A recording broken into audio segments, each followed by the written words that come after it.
আসসালামু আলাইকুম।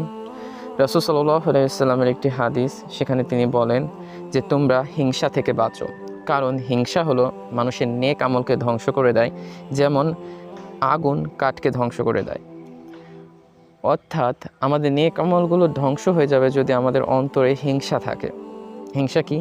হিংসা হলো কোনো মানুষের উন্নতি, সফলতা, কোনো ভালো বিষয় তার সাথে ঘটলে আমার মনে, আমার অন্তরে জ্বালাপোড়া করা বা কষ্ট অনুভূত হওয়া, আমার কাছে ভালো না লাগা, অস্থির হয়ে যাওয়া, এটাই মূলত হিংসার নিদর্শন, বা বোঝা যায় যে আমার মধ্যে হিংসা আছে কিনা যদি এই বিষয়টা ঘটে। তাহলে হিংসা থেকে বাঁচার জন্য আমাদেরকে কি করা উচিত?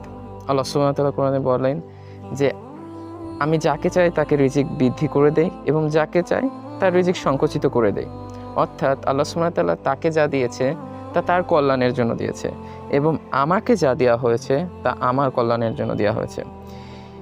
এটা মন থেকে স্বীকার করে নেওয়া, এবং এটা করলে পরে আমাদের অন্তর থেকে হিংসা অনেকটাই দূর হয়ে যাবে ইনশাআল্লাহ। এবং সবসময় কৃতজ্ঞতা প্রকাশ করা যে আল্লাহ সুবহানাহু ওয়া তাআলা আমাকে যা দিয়েছেন যথেষ্ট, আলহামদুলিল্লাহ, অনেক নিয়ামত আল্লাহ সুবহানাহু ওয়া তাআলা আমাকে দিয়েছেন আমার না চাইতেই, এটা মাথায় রাখা।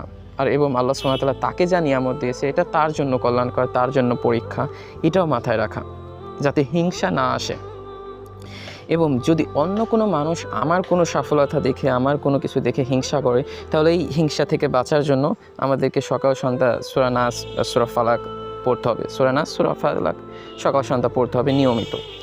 আল্লাহ সুবহানাহু ওয়া তাআলা আমাদেরকে হিংসা থেকে রক্ষা করুক, এবং আল্লাহ সুবহানাহু ওয়া তাআলা আমাদেরকে বোঝার তৌফিক দান করুক যে হিংসা মনের অন্তরের মধ্যে বাসা বাঁধতে পারে এবং আমরা বুঝতেও পারবো না।